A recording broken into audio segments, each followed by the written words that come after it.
Hello friends, welcome back to my channel. ವಿಡಿಯೋದಲ್ಲಿ ಗೋಟಾಪಟ್ಟಿ umbrella frock ಕಟಿಂಗ್ನ ತೋರಿಸಿದ್ದೆ. ಈ ವಿಡಿಯೋದಲ್ಲಿ ಕಟ್ ಆಗಿರೋ ಬಟ್ಟೆನ ಯಾವ ರೀತಿ ಸ್ಟಿಚಿಂಗ್ ಮಾಡಬೇಕು ಅಂತ ತೋರಿಸ್ಕೊಡ್ತೀನಿ. ಇಲ್ಲಿ ನಾನು ಫ್ರಂಟ್ ಪಾರ್ಟ್ ಲೈನಿಂಗ್ ಬಟ್ಟೆನ ಇಟ್ಕೊಂಡಿದ್ದೀನಿ. ಇದ್ರ ಮೇಲೆ ಮೇನ್ ಫ್ಯಾಬ್ರಿಕ್ ಬಟ್ಟೆನ ಇಟ್ಕೋತೀನಿ.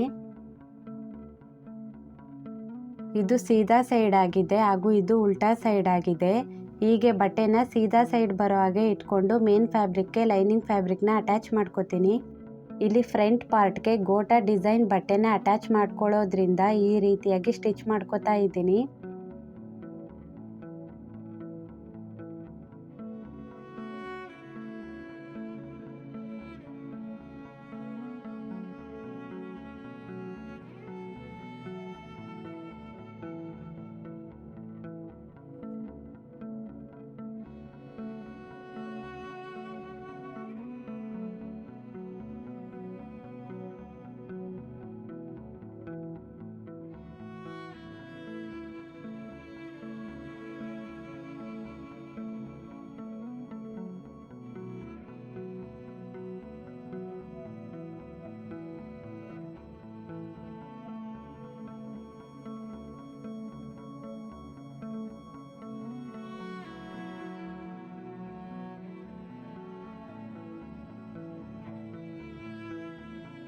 ಸ್ಟಿಚ್ ಆಗಿದೆ. ಈ ಎಕ್ಸ್ಟ್ರಾ ಬಟ್ಟೆನ ಇಲ್ಲಿ ಕಟ್ ಮಾಡ್ಕೋತೀನಿ.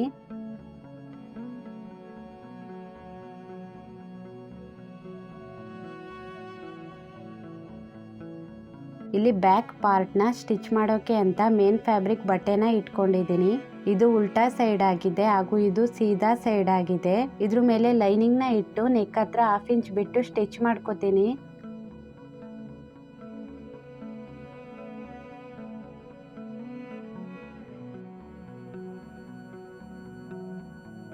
ಸ್ಟಿಚ್ ಆಗಿದೆ. ನೆಕ್ ಹತ್ರ ಸಣ್ಣ ಸಣ್ಣದಾಗಿ ಕಟ್ ಮಾಡ್ಕೋತೀನಿ. ಲೈನಿಂಗ್ನ ಈ ಕಡೆ ತಿರುಗಿಸ್ಕೊಂಡು ಲೈನಿಂಗ್ ಮೇಲೆ ಇನ್ನೊಂದು ಸ್ಟಿಚ್ ಮಾಡ್ಕೋತೀನಿ.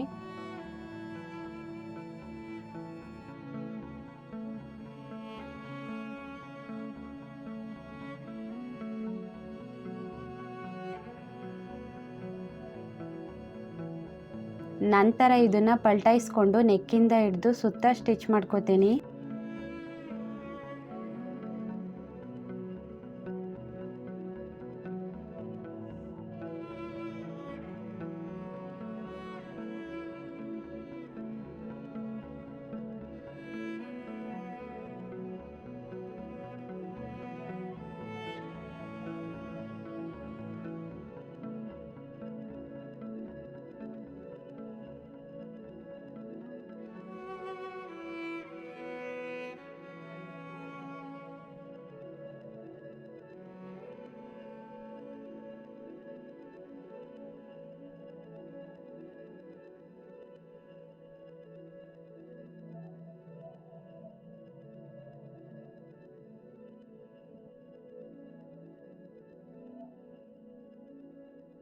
ಸ್ಟಿಚ್ ಆಗಿದೆ. ಈ ಎಕ್ಸ್ಟ್ರಾ ಬಟ್ಟೆನ ಇಲ್ಲಿ ಕಟ್ ಮಾಡ್ಕೋತೀನಿ.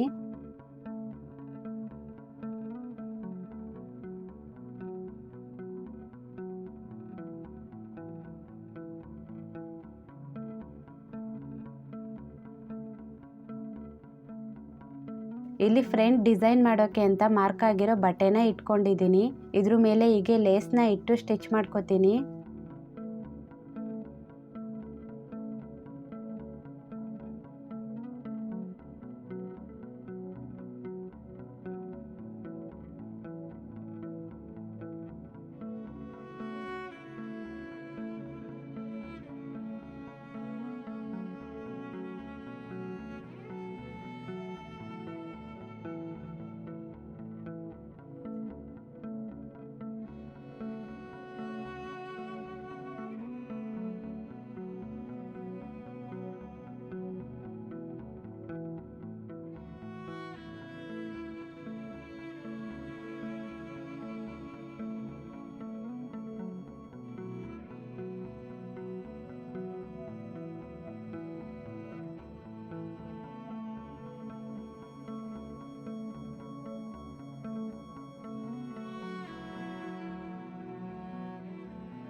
ಇದ್ರ ಮುಂದೆ ಕೂಡ ಹೀಗೆ ಸ್ಟಿಚ್ ಮಾಡ್ಕೋತೀನಿ. ಸ್ಟಿಚ್ ಆಗಿದೆ. ಬಟ್ಟೆನ ಈ ಕಡೆ ತಿರುಗಿಸ್ಕೊಂಡು ಮತ್ತೆ ಲೇಸ್ನ ಇಟ್ಟು ಸ್ಟಿಚ್ ಮಾಡ್ಕೋತೀನಿ.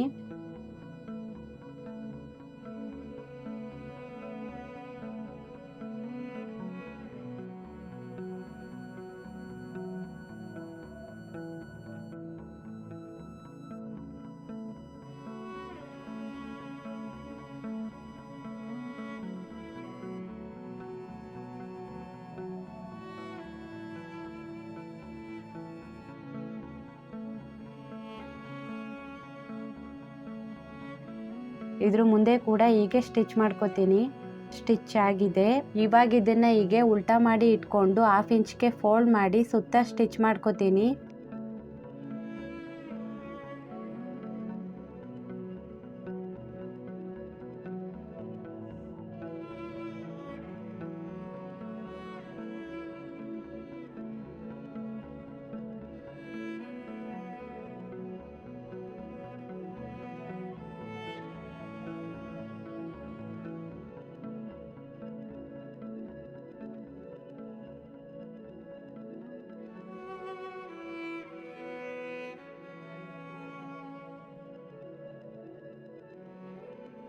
ಸ್ಟಿಚ್ ಆಗಿದೆ. ಜೊತೆಗೆ ಗೋಟಾ ಲೇಸ್ನ ಕೂಡ ಇಟ್ಟು ಸ್ಟಿಚ್ ಮಾಡ್ಕೋತೀನಿ.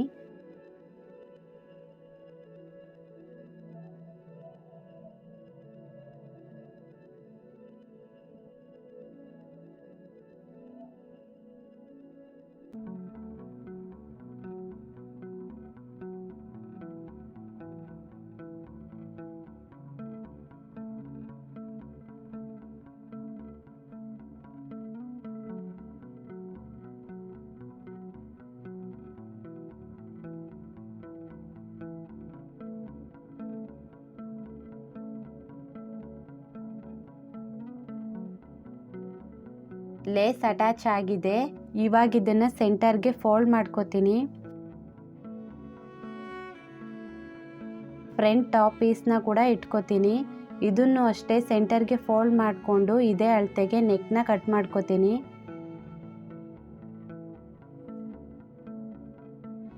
ಕಟ್ ಆಗಿದೆ. ಇವಾಗ ಇದನ್ನ ಓಪನ್ ಮಾಡ್ಕೋತೀನಿ. ಇದು ಉಲ್ಟಾ ಸೈಡ್ ಆಗಿದೆ ಹಾಗೂ ಇದು ಸೀದಾ ಸೈಡ್ ಆಗಿದೆ. ಈ ಗೋಟಾ ಡಿಸೈನ್ ಬಟ್ಟೆನ ಹೀಗೆ ಉಲ್ಟಾ ಮಾಡಿ ಇಟ್ಕೊಂಡು ನೆಕ್ ಹತ್ರ 1/2 ಇಂಚ್ ಬಿಟ್ಟು ಸ್ಟಿಚ್ ಮಾಡ್ಕೋತೀನಿ.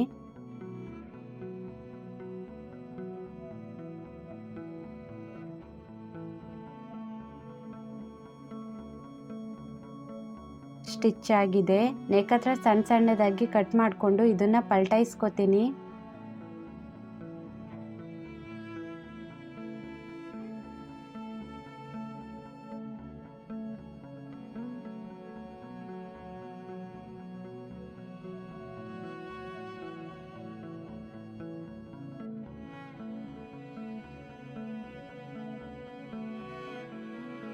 ಇವಾಗ ಇದನ್ನ ನೆಕ್ಕಿಂದ ಹಿಡಿದು ಸ್ಟಿಚ್ ಮಾಡ್ಕೋತೀನಿ.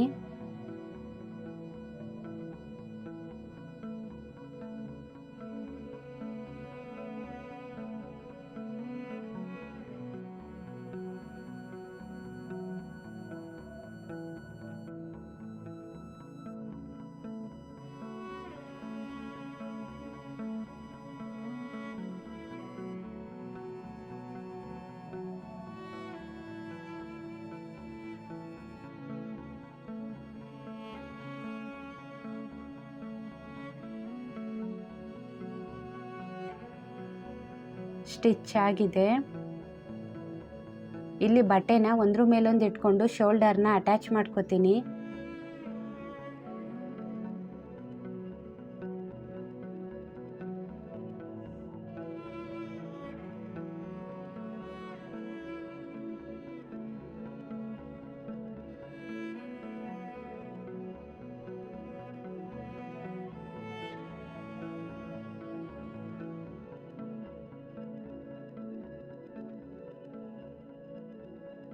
ಶೋಲ್ಡರ್ ಅಟ್ಯಾಚ್ ಆಗಿದೆ. ಜೊತೆಗೆ ಸ್ಲೀವ್ನ ಕೂಡ ಇಟ್ಕೊಂಡಿದ್ದೀನಿ. ಫ್ರಂಟ್ ಸೈಡ್ ಬರೋ ಹಾಗೆ ಬ್ಯಾಕ್ ಸೈಡ್ ಬರೋ ಹಾಗೆ ಇಟ್ಕೊಂಡಿದ್ದೀನಿ. ಇವಾಗ ಇದನ್ನ ಹೀಗೆ ಉಲ್ಟಾ ಮಾಡಿ ಇಟ್ಕೊಂಡು ಸ್ಲೀವ್ನ ಸ್ಟಿಚ್ ಮಾಡ್ಕೋತೀನಿ.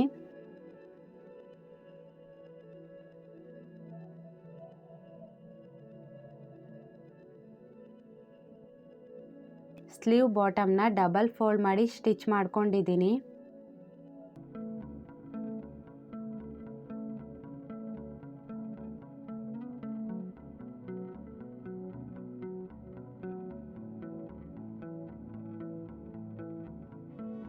ಈ ಸೈಡ್ ಕೂಡ ಇದೇ ಥರ ಸ್ಲೀವ್ನ ಉಲ್ಟಾ ಮಾಡಿ ಇಟ್ಕೊಂಡು ಅಟ್ಯಾಚ್ ಮಾಡ್ಕೋತೀನಿ.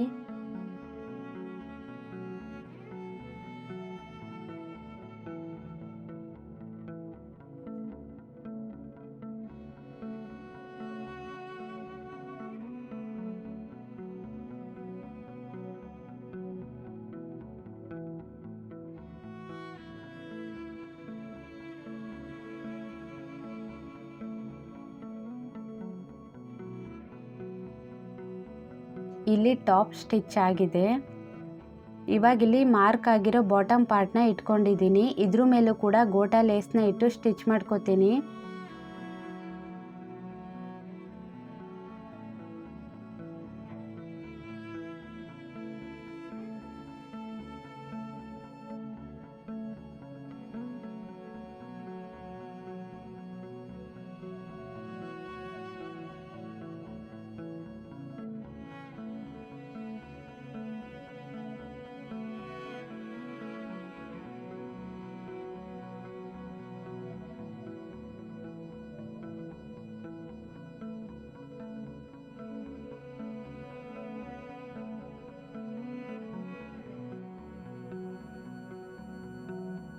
ಈ ಕಡೆ ಕೂಡ ಇದೇ ಥರ ಪೂರ್ತಿಯಾಗಿ ಸ್ಟಿಚ್ ಮಾಡ್ಕೋಬೇಕು.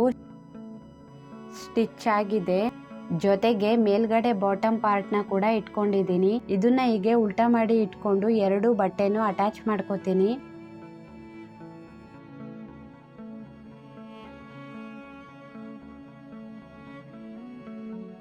ಸ್ಟಿಚ್ ಆಗಿದೆ.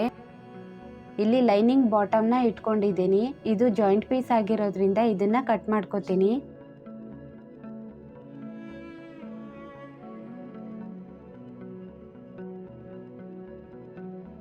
ನಂತರ ಇವಾಗ ಇಲ್ಲಿ ಕಟ್ಟಾಗಿರೋ ಜಾಯಿಂಟ್ ಪೀಸ್ನ ಹೀಗೆ ಇಟ್ಟು ಸ್ಟಿಚ್ ಮಾಡ್ಕೋತೀನಿ.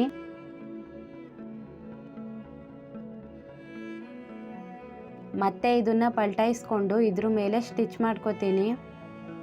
ಈ ಸೈಡ್ ಕೂಡ ಸೇಮ್ ಇದೇ ರೀತಿಯಾಗಿ ಇಟ್ಕೊಂಡು ಸ್ಟಿಚ್ ಮಾಡ್ಕೋತೀನಿ. ನಂತರ ಇದನ್ನ ಪಲ್ಟಾಯಿಸ್ಕೊಂಡು ಇದ್ರ ಮೇಲೆ ಇನ್ನೊಂದು ಸ್ಟಿಚ್ ಮಾಡ್ಕೋತೀನಿ. ಸ್ಟಿಚ್ ಆಗಿದೆ. ಇವಾಗ ಇದನ್ನ ಓಪನ್ ಮಾಡಿಕೊಂಡು ಇದ್ರ ಮೇಲೆ ಮೇನ್ ಫ್ಯಾಬ್ರಿಕ್ ಬಟ್ಟೆನ ಇಟ್ಕೊಂಡು ಎರಡನ್ನು ವೇಸ್ಟ್ ಹತ್ರ ಅಟ್ಯಾಚ್ ಮಾಡ್ಕೋತೀನಿ.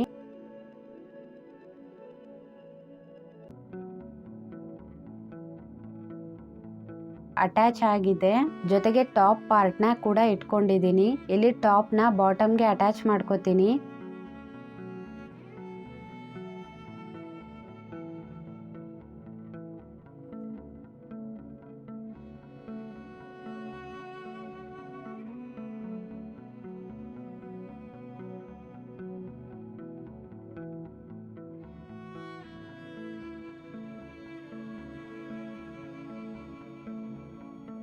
ಅಟ್ಯಾಚ್ ಆಗಿದೆ. ಫ್ರಂಟ್ ಸೈಡ್ ಬಟ್ಟೆನೂ ಕೂಡ ವೆಸ್ಟ್ ಹತ್ರ ಅಟ್ಯಾಚ್ ಮಾಡ್ಕೋತೀನಿ.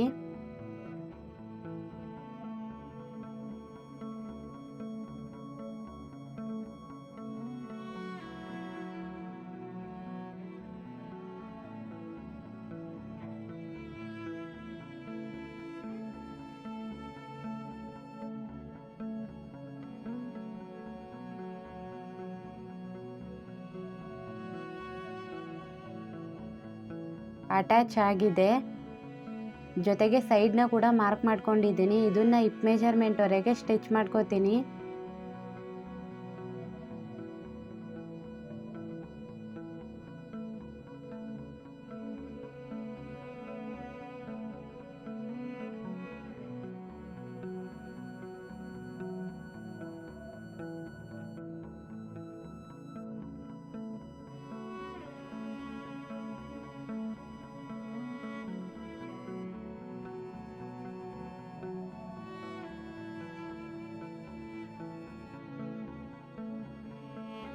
ಇಲ್ಲಿಂದ ಮುಂದೆ ನಾನು ಮೊದಲಿಗೆ ಮೇನ್ ಫ್ಯಾಬ್ರಿಕ್ನ ಮಾತ್ರ ಇಟ್ಕೊಂಡು ಸ್ಟಿಚ್ ಮಾಡ್ಕೋತೀನಿ.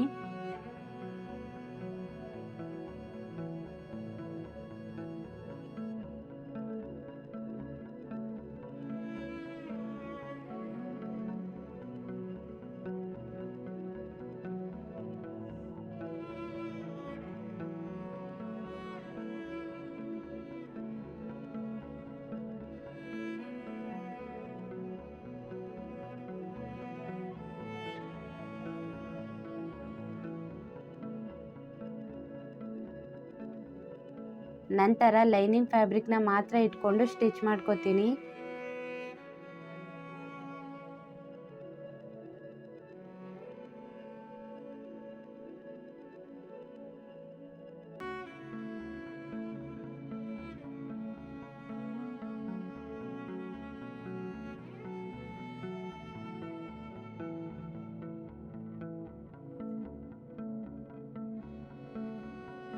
ಸ್ಟಿಚ್ ಆಗಿದೆ. ಈ ಕಡೆ ಕೂಡ ಸೇಮ್ ಇದೇ ರೀತಿಯಾಗಿ ಸ್ಟಿಚ್ ಮಾಡ್ಕೋತೀನಿ. ಸ್ಟಿಚ್ ಆಗಿದೆ. ನಂತರ ಬಾಟಮ್ನ ಡಬಲ್ ಫೋಲ್ಡ್ ಮಾಡಿ ಸ್ಟಿಚ್ ಮಾಡ್ಕೊಂಡಿದ್ದೀನಿ.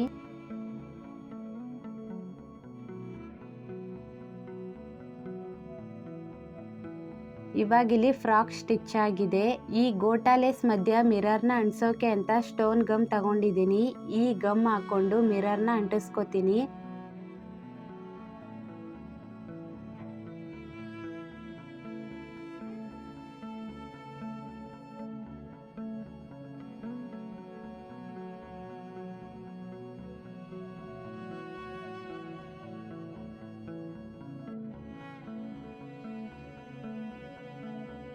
ಇದೇ ಥರ ಫ್ರಂಟ್ ಡಿಸೈನ್ ಸುತ್ತ ಅಂಟಿಸ್ಕೋತೀನಿ. ನಿಮ್ಗೇನಾದರೂ ನನ್ನ ವಿಡಿಯೋಸ್ ಇಷ್ಟ ಆದರೆ ಪ್ಲೀಸ್ ನನ್ನ ಚಾನಲ್ಗೆ ಸಬ್ಸ್ಕ್ರೈಬ್ ಮಾಡ್ಕೊಳ್ಳಿ. Thanks for watching.